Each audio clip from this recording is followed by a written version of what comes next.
Hey friends, did you know that an average Indian lifespan was just 25 years 100 years ago? Yes, even post independence, it was as less as just 36 years.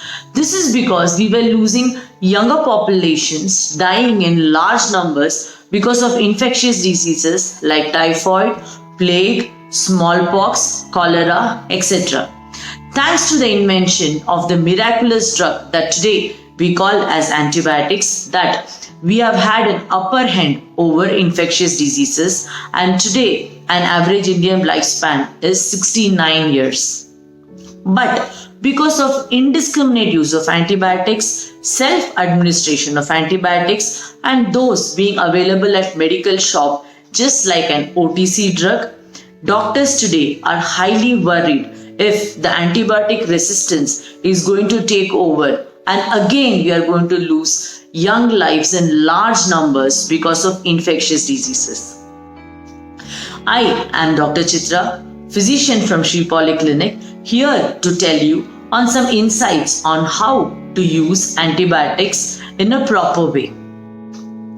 First question: is it proper to use an antibiotic only till the symptoms exist and stop them once you start feeling better?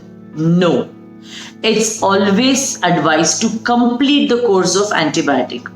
The use of suboptimal doses can cause antibiotic resistance, again take a toll on life.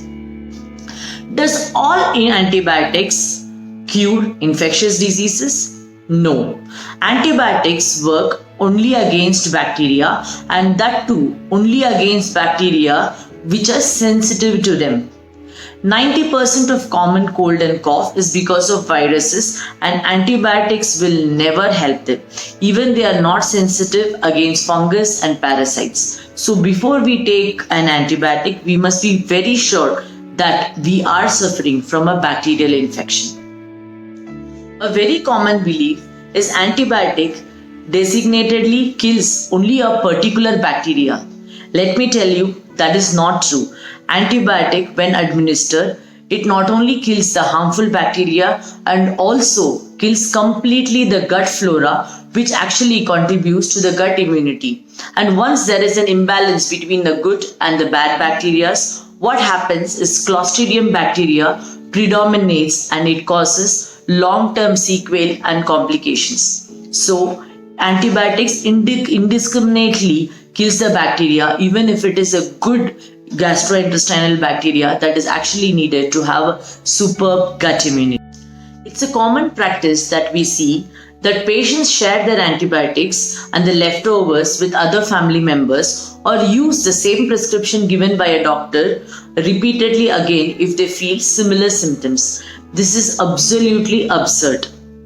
It's never advisable to change or reuse an antibiotic, especially use the leftover doses on somebody else. If you see pediatric antibiotics, everything comes in a powdered form and we use water and then reconstitute them. And once the solution is reconstituted, we should use within 7 days or discard the same.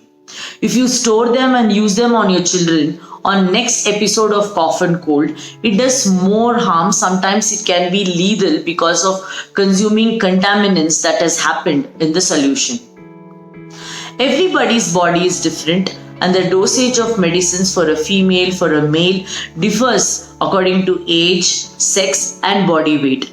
Especially sharing your antibiotics with your parents could be catastrophic, because if you see, most of the senior citizens either suffer from diabetics, hypertension, asthma or other diseases, and the dosage of antibiotic in them will be much different from that is prescribed to you. So never share the antibiotic prescription given to you to somebody else. People believe that once you complete the course of antibiotic, you will not get resistance, but that's again not true. Irrespective of you complete the course or not, or whether you take a single dose or multiple dose of antibiotics, it's the principle of Darwinian that we can have resistance. So the best option is, do not consume antibiotics unless and until you are suffering from bacterial infection and you do have a prescription from registered medical practitioners. So today, let's all join hands together and fight this burning problem of antibiotic resistance. Tip number 1, do not abuse antibiotic, do not self-administer antibiotic, do not pick them up from any medical counters unless the doctor gives you the name, and every time the doctor gives you, irrespective of you getting better in a day or two, please do continue the complete course of antibiotics. Stay healthy, trust your immune system, and let's build a very healthier tomorrow. This video is just to create awareness on abuse of antibiotic, and if you do find this information useful, please share it among your friends. And if you want to know on more insights on medical topics, please leave a comment in the comment section. Thank you.